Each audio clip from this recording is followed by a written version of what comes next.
Hey everyone, and welcome. Today we're diving headfirst into a really fascinating historical puzzle. Think of it as part ancient history, part literary detective story, and it's all about one of the most important books in the Old Testament, Deuteronomy.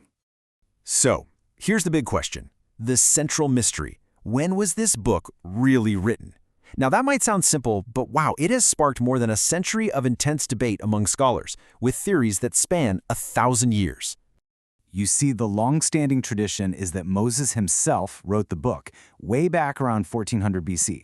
But for over a century now, scholars have been treating the text like a crime scene, dusting for linguistic fingerprints, searching for historical clues, all to pinpoint its true origin. So let's put on our detective hats and investigate this ancient whodunit. We're going to look at the key theories, the major clues, and the evidence that has turned this book into one of the great literary mysteries of all time. Okay. Our first stop takes us way forward in time from Moses, all the way down to around 500 BC. This is after the Babylonian exile.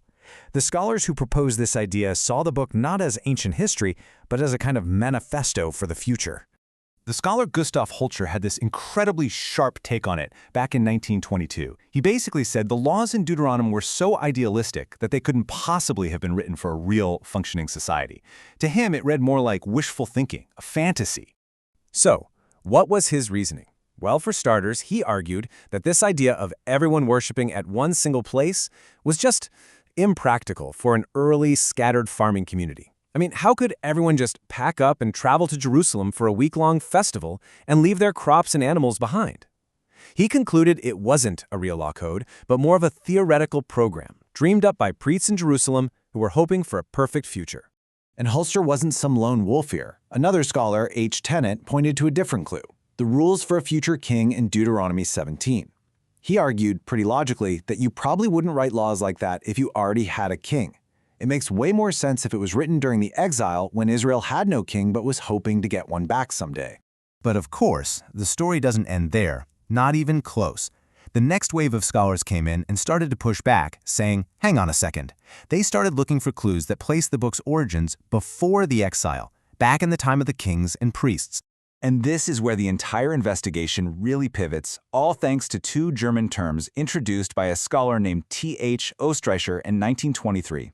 Those terms are Kultreinheit, which means purity of worship, and Kulteinheit, which means unity of worship.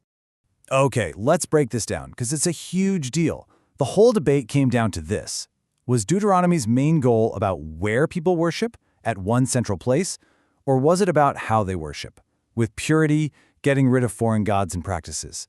Oistrakher argued that the book's real focus was purity, and that totally changed the game, because a focus on pure worship could have existed much earlier. And just to show this wasn't a one-off idea, another scholar, Adam Welch, basically got to the same place from a totally different direction.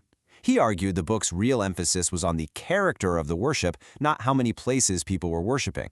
Again, this pointed to a much earlier origin, long before the exile. All right, so the plot thickens. The next major turn in this case came when one scholar decided to stop looking at the tiny details, all the specific laws, and instead zoomed all the way out to look at the book's architecture. And this is a huge moment. We're talking about Gerhard von Rad, an absolute giant in the field. He basically said, forget the individual verses for a second. Let's look at the blueprint of the whole book. What's its literary form? And this quote right here just nails his whole point. Von Rad saw that, yeah, the book seems to be made of different layers or strata from different times, but he argued that when you look at its overall form, it all comes together as one indivisible unity. It had a coherent structure that just couldn't be an accident. So what did he find? He saw this really clear four-part pattern. First, there's a historical review and a call to action. Then you get the reading of the law itself. After that, there's a formal sealing of the covenant. And finally, you have the blessings and the curses. This wasn't just a random collection of texts, it was a deliberate, ancient pattern. So, what does that structure mean? This is the genius part. Von Rad proposed that it wasn't some late literary invention. No, he said it actually mirrored the script from a real, ancient covenant renewal festival, maybe one from Israel's earliest days. This meant the form of the book itself was ancient, which pushed the origins of its core ideas way back in time. And that discovery brings us to our final stop in this investigation. Theories that push the date back even further, to the very beginning of Israel's national story. So let's talk about the pre-monarchy theories. Scholars like Edward Robertson suggested that right as Israel was shifting from being a bunch of separate tribes into one kingdom, they needed a single unified law code. He proposed that Deuteronomy was put together around 1000 BC, in the time of the prophet Samuel, precisely to bring together all the different legal traditions from the local shrines into one national text. Now, it is super important to remember that while all this academic back and forth was happening over the last century, there has always been a consistent line of scholars, people like E.J. Young and R.K. Harrison, who have continued to defend the traditional view, that Moses himself was the author, back around 1400 BC. Okay, so let's just take a breath and look at this timeline.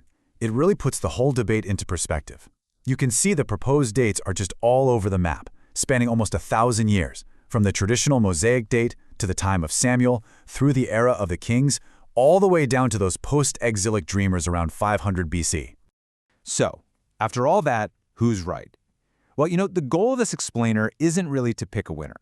The real point, the real takeaway, is to appreciate the process. It's about seeing how generations of scholars have acted like these amazing literary detectives, using every tool in their toolkit to piece together a story from the clues hidden inside an ancient text. And this leaves us with a really big question to chew on. What does it change for us, for our understanding of history and scripture, if a foundational text like this has a single author, or if it carries the fingerprints of an entire civilization's journey over hundreds of years? That's the enduring power of this incredible ancient mystery.